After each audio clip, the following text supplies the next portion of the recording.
आगे देखते हैं charter act of 1813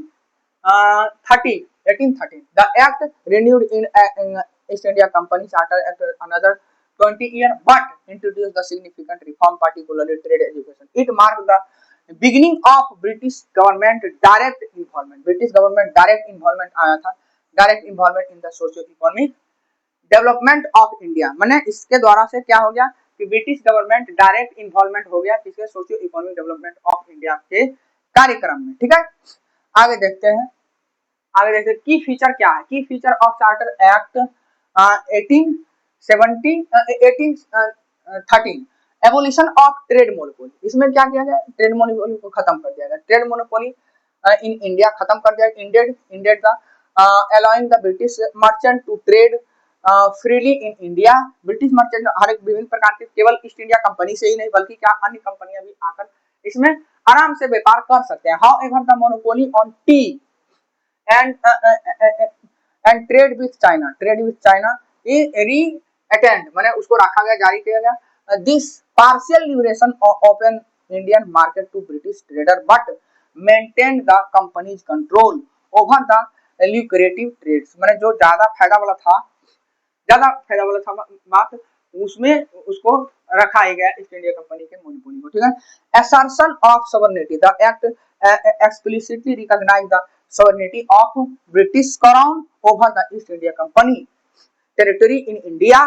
this declaration reinforce the British government ultimate authority को बरकरार रखा गया।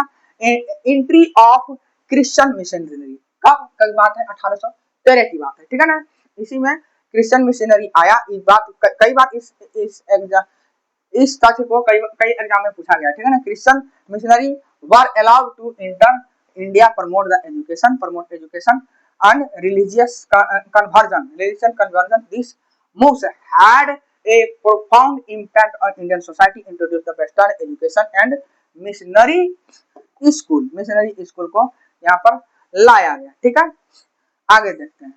आगे देखिए promotion of western education the act emphasize the spread of western education वही साइंस पॉलिटिकल वाला रहेगा, इसको गलत सेंस में नहीं लेना है। ठीक है ना, सभी टीचर इसको गलत सेंस में इंडिकेट करवाते हैं। ठीक है ना, यहाँ पर लेना है सिर्फ वेस्टर्न एजुकेशन, केवल वेस्टर्न एजुकेशन है। ठीक है ना, सभी जगह का एजुकेशन ठीक है, लेकिन ज्यादा वैज्ञानिक जुड़ाव रखता है वेस्टर्न एजुकेशन।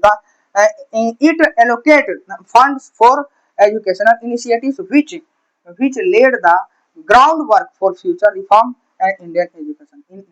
ठीक है, आगे देखते हैं क्या है।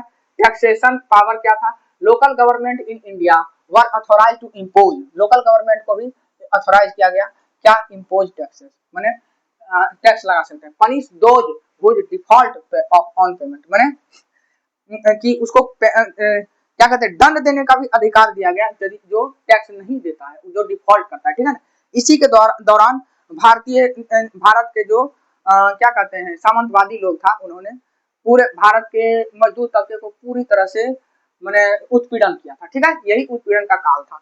This increase the financial autonomy of local administration but impose the heavier burden on the Indian tax payers का टैक्स पेयर सभी देता था, किसान से भी लिया जाता था और उसको लठैत भेजता था गांव के जमींदार के द्वारा। ठीक है ना, तो ये जो उत्पीड़न हुआ गांव के जमींदारों के द्वारा ही करवाया गया था, लेकिन करवाया कौन, ब्रिटिश सरकार ने। ठीक है ना, अब सिग्निफिकेंस क्या होगा, सिग्निफिकेंस इसका यही होगा कि charter act of 1813 the evolution of company's trade monopoly was turning point पर आ गया। India economic history integrating its economy more closely to British empire, British साम्राज्य के मोर क्लोज किया गया। ठीक है, माने और नजदीक लाया गया।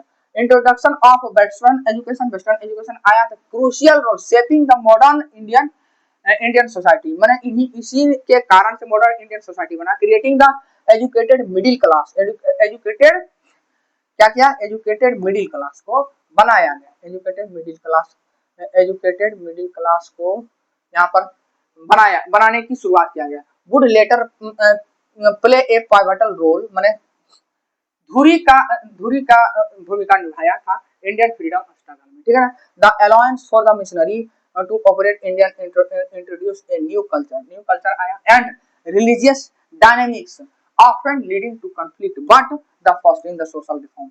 माने कई बार जैसे कट्टरवादी जो है संस्थाएं उसके साथ तो कन्फ्लिक्ट हुआ, लेकिन अंततः ये सोशल रिफॉर्म का कारण बना, जिसके कारण से कई बार यहाँ से भी लोग निकलकर ये स्वतंत्रता संग्राम में शामिल हुए। ठीक है, आगे देखते हैं comparison between the charter act, वो यहाँ पर दे दिया गया है कि फीचर ट्रेड क्या था। ट्रेड मोनोपोली एक्सटेंडेड टू किसमें 1793 और 1813 के बीच में कंपैरिजन किया गया था। इसमें क्या गया था, एक्सटेंड किया गया था 20 साल के लिए। ठीक है ना, और इसमें एबोलिश कर दिया गया था trade monopoly except the tea, और इसमें चाइना के साथ जो व्यापार होता था। गवर्नेंस कंट्रोल, इसमें centralize power under the governor general, recognize the crown sovereignty, कौन सॉवरेनिटी दिया गया। एजुकेशन क्या था, नो स्पेसिफिक प्रोविजन, कोई specific provision, permitted the western education किसमें 1813 में। ठीक है, अगला देखते हैं मिशनरी रिलीजन, इसमें कोई ऐसा प्रावधान नहीं, allow the Christian missionary to operate in India, माने आप student focus on the centralize financial control, और इसमें क्या गया लोकल गवर्नमेंट को भी इसमें अधिकार दिया गया था। ये सब सारे चीज हम लोग पढ़ चुके हैं। ठीक, अगला देखते हैं legacy of charter act. The charter act particularly those in 17 और 1813 में were the instrumental in shaping the socio economic political landscape of British India, while the 1793 act consolidate the British administrative control, and इसमें क्या 1813 में क्या किया, mark the beginning of significant social and economic changes. These acts laid the groundwork for the subsequent reform, including the eventual transmission of Crown Rule 1858. Their influence extended the modern India as they introduced the key administrative principle and governance structures that continue to shaping Indian state. The focus of education and infrastructure development during this period also created a foundation of Indian modernization। Indian modernization का क्या आधारशिला रखा। ठीक है, however these act also entrenched economy, exploited the social division which remain the parts of the complex legacy of British colonial rule। ठीक है, अब आगे देखते हैं